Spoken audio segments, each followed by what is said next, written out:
It's Living a Healthy Lifestyle Show with your favorite holistic health coach, Carrie Kay. Hey everybody, welcome to Living a Healthy Lifestyle Show with your favorite holistic health coach, Carrie Kay. I want to welcome Donald to the show.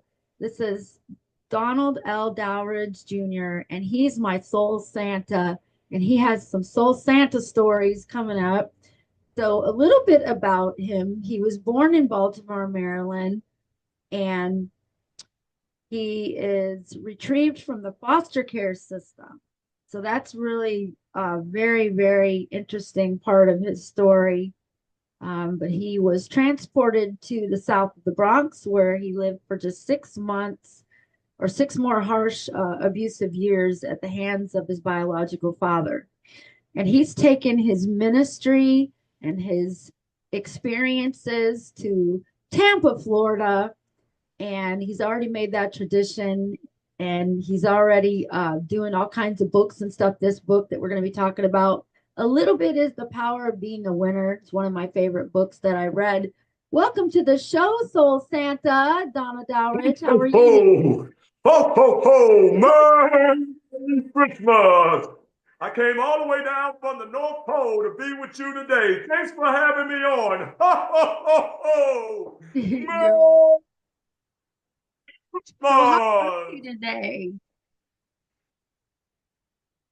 How are you doing today? I am marvelous. I am fantastic. I got my reindeers parked outside, and I fed them, so they're waiting on me so we can go ahead on and start making our rounds. Yay, Santa. So tell me, how did all this get started with you working with the umbrella effect? I do want to talk a little bit about that. It's near and dear to my heart because you've been the MC for how many years? As a matter of fact, I was blessed to be the MC of the Umbrella Effect for 3 solid years. And it was a gas. I enjoyed it. I mean, the audience there, they were marvelous. And just the mere fact of having the opportunity as a veteran to address the veterans that were there for the occasion was totally a blessing. And not only that, Kathy, Rosalind, all of them, they played a vital part in allowing me to step up to the plate and be the MC. As you know, I mean, it has totally enhanced, inspired, and not only that, it allowed the veterans to see how worthy they are and how much we appreciate what they have done to continue to assist in this country being free as we are. Amen. Amen. So when I asked you to be on the show, Donald, I've been advertising a lot of your Soul Santa. That's pretty cool. Like, how did all that get started? Oh, I'm glad you asked. How did Soul Santa begin? Well, believe it or not, it was way back in the year of 2013. I just happened to be, it was Christmas morning. I was asked because of my joyous nature to don the outfit. They knew without hesitation. I jumped right in it. And Soul Santa was born in 2013. Now, I don't know if I should let this out, however, but I'm going to go ahead on and let it out. Back in the days, there was a show called Soul Train with the late, great Don Cornelius, who was the host. Well, I kind of, instead of this being Santa Claus, I wanted to add another additive to it. I wanted to enlighten it. I wanted, when people said Santa, prior to saying Santa, I want them to have a joyous occasion and a joyous feeling that flowed through them when they mention, before they get to Santa. So I had to go and I had to think, how can I do that? Well, right away, Soul Train came to mind. So I just took the train off and I kept the soul. And that was the birth of Soul Santa. Yes, ma'am. So Santa has been around for exactly, let's see, 11 years. Wow. 11 years. Yes. This marks Great. the 11th year of Soul Santa.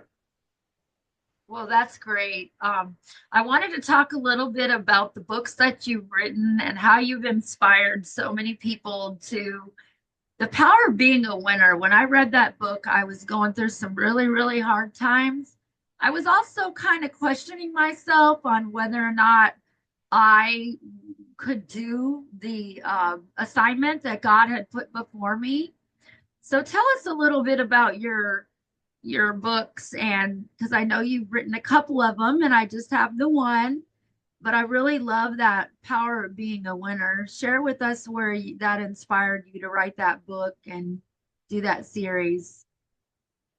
Well, like all of us, we have a period, if you will, that we go through before we find the true essence of ourselves through the grace of God. And I went through that period. And believe it or not, the book was originally written in 1995. I went to Church Without Walls at that time.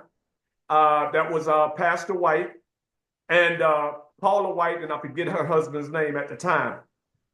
They had a very special guest in the house. And that special guest was no other than the late, great Miles Monroe. I had read a lot of his books. I ordered a lot of his videos prior to seeing him. So he played an essential role in me coming to fruition, if you will. So hearing that he was in town, and at the time I was still working at the post office, I was a manager, I made it my point to be there, and I believe it was on a Wednesday evening.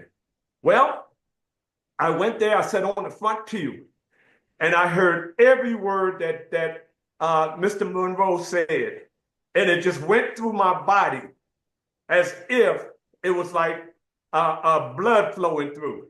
And I'll have you know, Carrie, when it was all said and done, quite naturally, I popped up and I ran to him and I said, "Sir, can I please have a few minutes with you?" Well, he said, "Yes, you can, but if you got the time, I will do it." I said, "Yes, sir." He said, "It's going to be an hour or so." Carrie, I sat there for maybe about 2 hours until he shook everybody's hand, until his meeting with Pastor White was over, until he could take a minute for himself, and then it was him and I. I have you know, I did not leave that church probably until 11 or 12 that morning. The whole time I sat there, Mr. Miles Monroe, he poured into me. And I'll have you know, I was like a sponge. I was soaking everything up. Now, keep in mind, I had to be to work the next morning at 8 o'clock. I did not go to bed. Once I got home, I did not go to bed and probably until 4. What was I doing from the time I left that church till 4 o'clock in the morning? I was writing. I was writing. I mean, he inspired me so much. I believe that night I wrote maybe about 5 chapters of that book. It was just coming to, it's just coming. So quite naturally, the book was not done. It took maybe about another couple of months before I was able to complete it. And once I completed it, here comes the denial, which we all have. Here comes that voice, which we all have. Here comes that pessimistic. Here comes that negativity that we all have stuck inside our brain. Ain't nobody gonna buy that book. Why are you writing that? Put it away. But better yet, throw it away. These were the words that I heard. Well, instead of being obedient, I did put it away. No, I did not throw it away. I put it away. Are you ready for this? I put that book away for 17 years.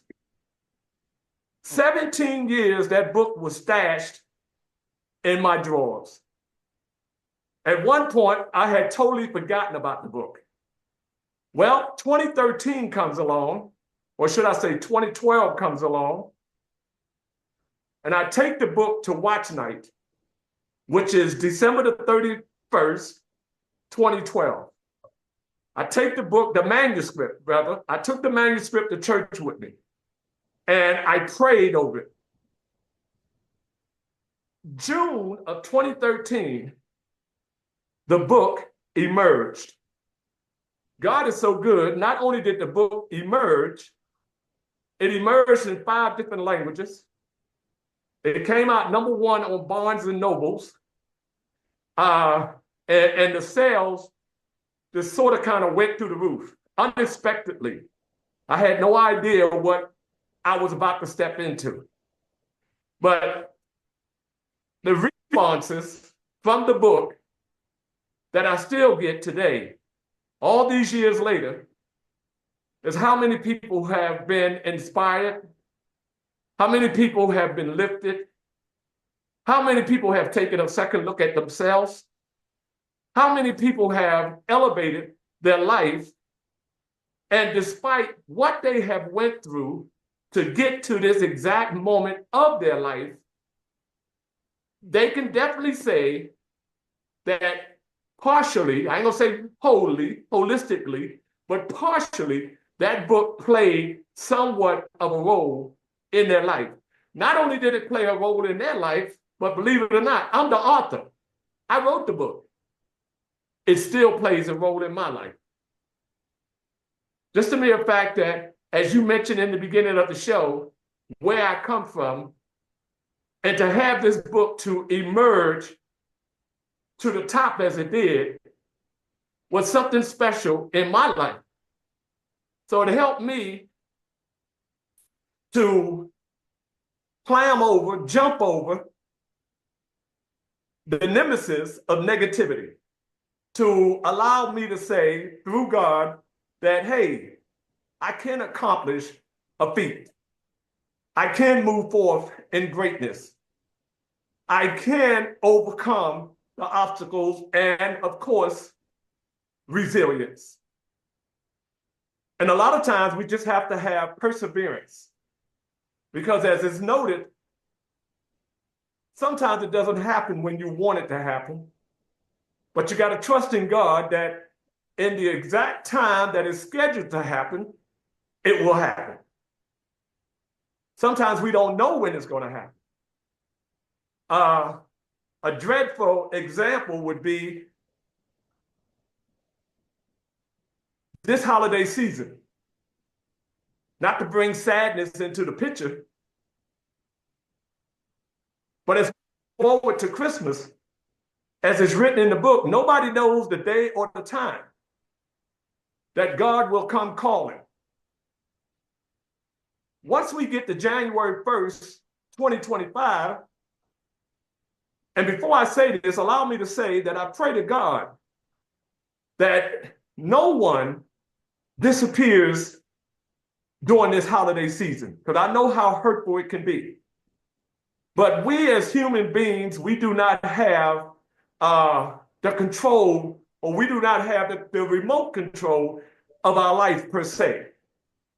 Sure, we can get up and we can do 24 hours of what we desire to do. But the question is, who has the switch of when the clock on the wall says that's all? I had a conversation this morning where it just seems like every minute, it's like when you blink your eyes, it's a whole year that went by. Where is the time, if you will, disappearing to so quickly? So we don't have control over time,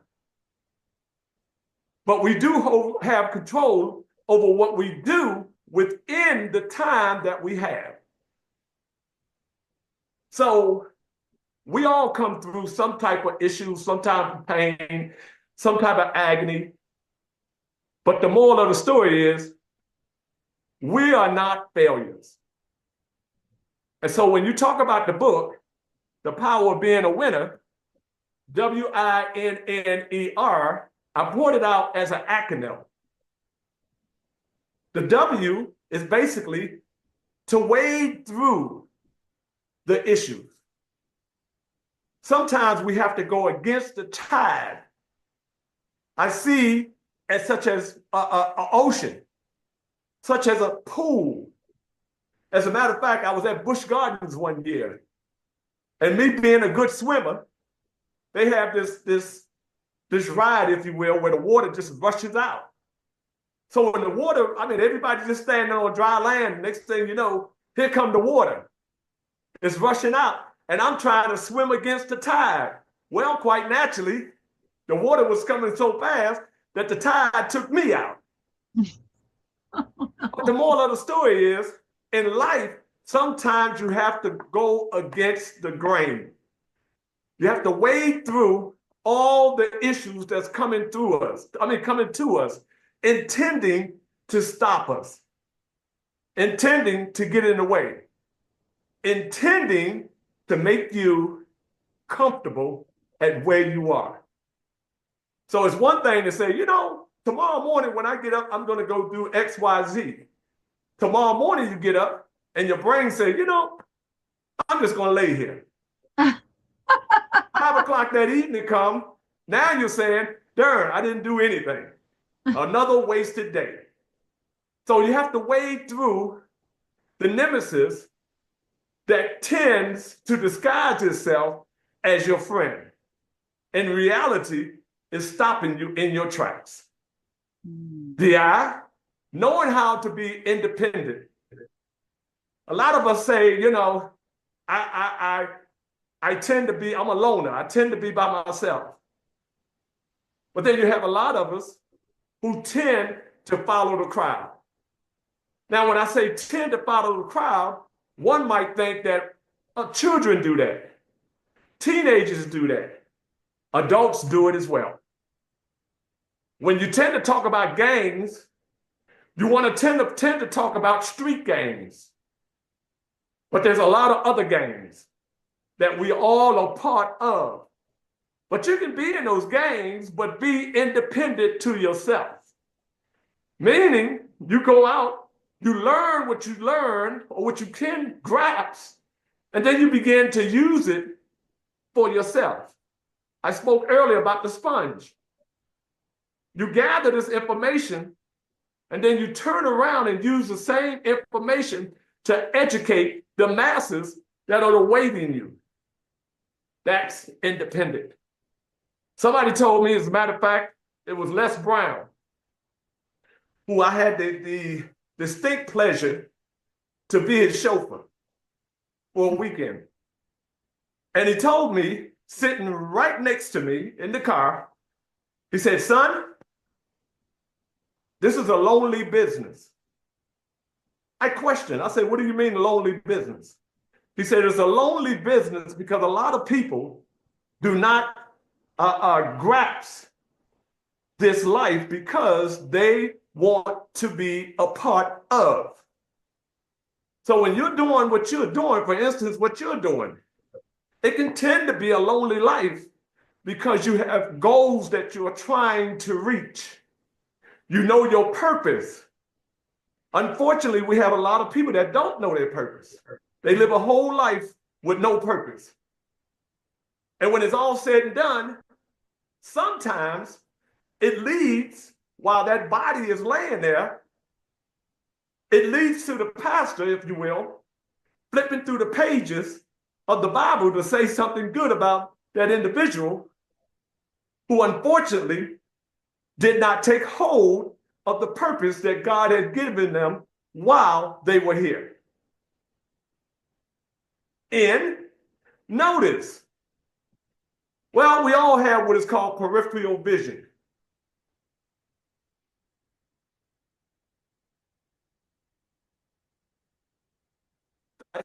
On my peripheral vision, when I was 15, walking down 3rd Avenue late at night in the Bronx. While I was walking down 3rd Avenue, what's coming flying by my ear? A bullet. And I heard it. It said, whoosh. And I said, oh, that was a bullet. And believe it or not, from that point on, my head was like an owl. I was watching everything. And that's where I learned, which I call it, instead of the peripheral vision, I call it the 180-degree eye span. Because it allows me to use these pupils of mine to see, survey, scan my surroundings. So that's notice. Notice your surroundings. Notice all the opportunities that are there for you. They say, I'm waiting on God. My question is, why are you waiting on God? Why are you waiting on Jesus?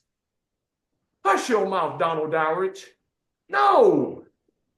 I say it like that because if you know Jesus, love Jesus, read Jesus' word, he already states that he's there opening the door for you.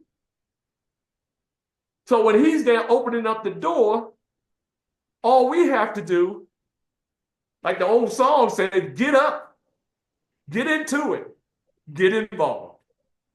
James Brown, ladies and gentlemen. So that's the end. Notice.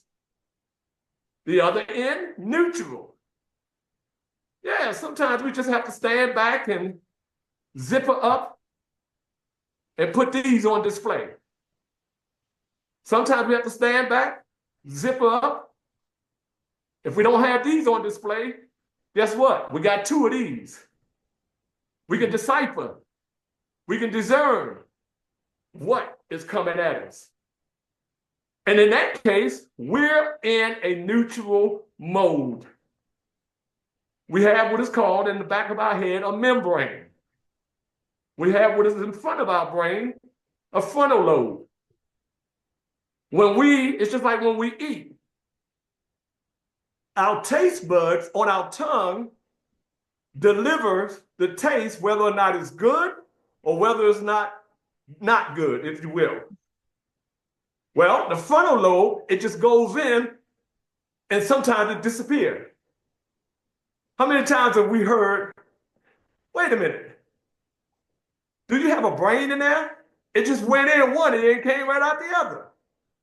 I was with a group of kids yesterday and I was telling them, I said, look, I said, when it goes in, some of it digests here and then the rest leaves, meaning that after speaking an hour, if you will, I let them know, you're not going to remember everything that I said. That's why you have pencil and paper. So you can write down, so you can take notes, and you can study what was said later. So eventually, it can travel back to the membrane. Well, that's a really great analogy. I'm glad that you brought that up. We just have about 8 minutes left in the show. Wow, that quick? Yep, it did go by quick. So tell me a little bit about what the Holy Spirit is telling you that you're going to do in the future with helping people with this education. I mean, it's just such a great idea to go out and educate people. And like you said, if you have gifts and you don't use them, God gives us gifts. But the problem is that people don't use those gifts. They're either too afraid to use those gifts, or like you said, somebody said something to create them a stronghold in their mind. So if you were going to talk to people as Soul Santa and they were really trying to do something, but they were feeling like they were being hindered or they didn't want to move forward due to fear, what would the advice be that you would give them, Soul Santa? Well, we all got purpose. The moral of the story of purpose is that we have to find out what our true purpose is.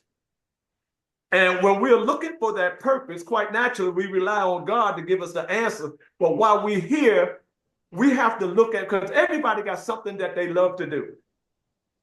But we have to cipher out the denials. We have to cipher out the negativity. We have to cipher out the biggest one, I can't.